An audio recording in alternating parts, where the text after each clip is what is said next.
નમસ્તે વિદ્યાર્થી મિત્રો, તપોવન વિદ્યાલય વડાગામ ઓનલાઈન શિક્ષણ કેન્દ્રમાં આપનું હાર્દિક સ્વાગત કરે છે।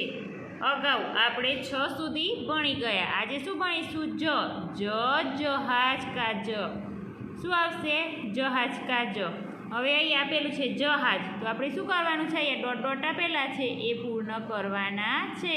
તો જહાજ કા જ, જહાજ એટલે વહાણ। આ ક્યાં હોય? પાણીમાં હોય। ક્યાં ફરે? વહાણ શેમાં ફરે? પાણીમાં।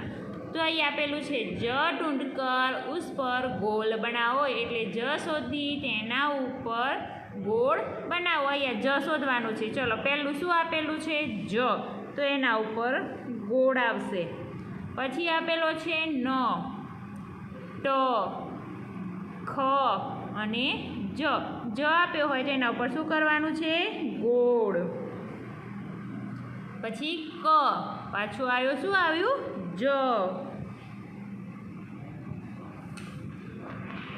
પછી મ, ર અને જ। પછી લ, ક અને જ, અને છેલ્લે શું આપેલું છે? ગ। હવે અહીં આપેલું છે પઢો, એટલે વાંચો। આ શું આપેલું છે? જહાજ કા જ। અહીં આપેલું છે રંગ ભરો, એટલે રંગ પૂરો। અહીંયા જ આપેલો છે, એમાં તમારે સરસ રંગ, તમારો મનગમતો રંગ પૂરવાનો છે। પછી બિંદુઓ કો મિલાવો, એટલે શું? આ બિંદુઓ એટલે ડોટ ડોટ આપેલા છે, ટપકા ટપકા, એને શું કરવાનું છે? બનાવવાનો છે। શું બનશે આ? જહાજ કા જ। આવી રીતના તમારે બનાવવાનું છે। પછી અહીં આપેલું છે પઢો ઓર લીખો, વાંચો અને લખો। તો અહીંયા જ આપેલો છે, તો આપણે શું કરીશું? જહાજ કા જ, જહાજ કા જ, જહાજ કા જ। તો વિદ્યાર્થી મિત્રો, અહીંયા જો આપેલો છે એવી રીતના આપણે શું કરવાનું છે? અહીંયા હવે પહેલાં ડોટ ડોટ પૂરા કર્યા, હવે આપણે જાતે લખવાનું છે। જહાજ કા જ। અહીંયા પણ એ રીતે આપેલું છે જહાજ કા જ,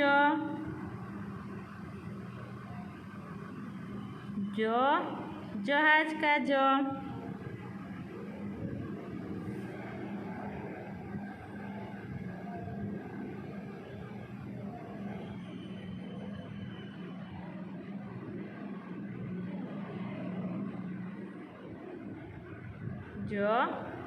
જહાજ કા જ। તો આવી રીતે તમારે જ પૂરો કરવાનો છે તમારી સ્વાધ્યાય પોથીમાં। હવે વિદ્યાર્થી મિત્રો, અહીં આપેલું છે જ કો જસે શુरू હોને વાલે ચિત્રો સે જોડો, એટલે જ ને જથી શરૂ થતા ચિત્રો સાથે જોડો। એટલે અહીંયા ચિત્રો આપેલા છે અલગ અલગ, એમાં પહેલું શું છે? બકરી, એટલે પહેલો બ આવ્યો। પછી જહાજ, એટલે આ જ હોય એની સાથે શું કરવાનું રહેશે? જોડવાનું। પછી આપેલું છે ઘોડા, પછી જલેબી, તો જ આવ્યો પહેલો, તો શું કરવાનું? જોડવાનું। પછી ચરખા, પછી આપેલું છે જલ, જલ એટલે પાણી થાય, એટલે જ સાથે જોડીશું। પછી જગ, તો આવી રીતના જોડવાનું છે।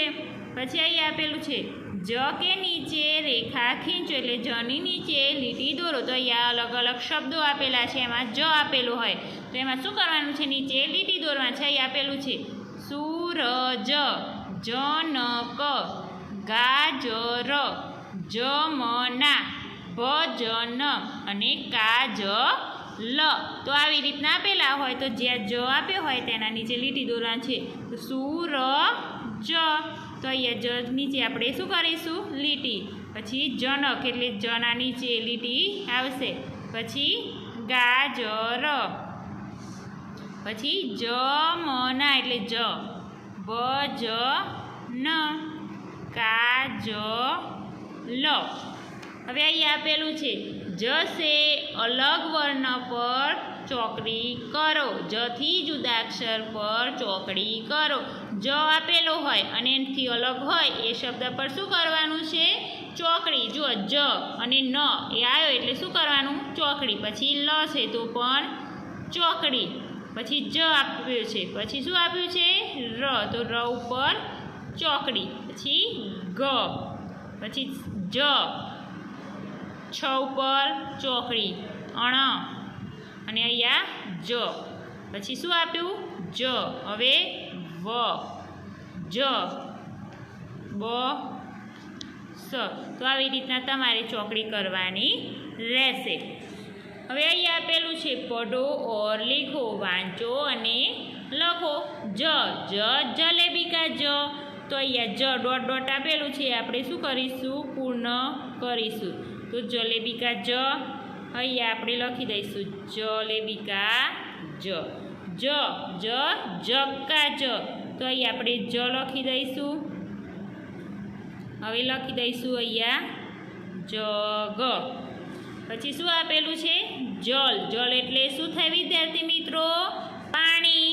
તો જલ કા જ. તો અહીંયા લખીશું જલ. બરાબર. પછી અહીંયા આપેલું છે જહાજ. જહાજ એટલે શું થાય? વહાણ. એટલે જહાજ કા જ. તો આપણે અહીંયા લખીશું જહાજ કા જ. હવે અહીંયા આપેલું છે શબ્દ મેં સે જ ઢૂંઢકર ઉસ પર ગોલ બનાવો. એટલે શબ્દમાંથી જ શોધી તેના ઉપર ગોળ બનાવો. અહીંયા શબ્દ આપેલા છે જબાન, ભજન, જમના અને કાજલ. તો આમાં શું શોધવાનું છે વિદ્યાર્થી મિત્રો? જ. જુઓ અહીંયા જબાનમાં જ ઉપર ગોળ કર્યું છે. પછી ભજન, તો જ ઉપર શું આવશે? ગોળ આવશે. પછી જમના, તો જ ઉપર શું આવશે? ગોળ. પછી કાજલ, તો જ ઉપર ગોળ. તો વિદ્યાર્થી મિત્રો અહીંયા તમારે સ્વાધ્યાય પોથીમાં પૂરવાનું છે અને હોમવર્કની નોટબુકમાં પણ લખવાના છે અને ચિત્રો દોરવાના નથી. Thank you.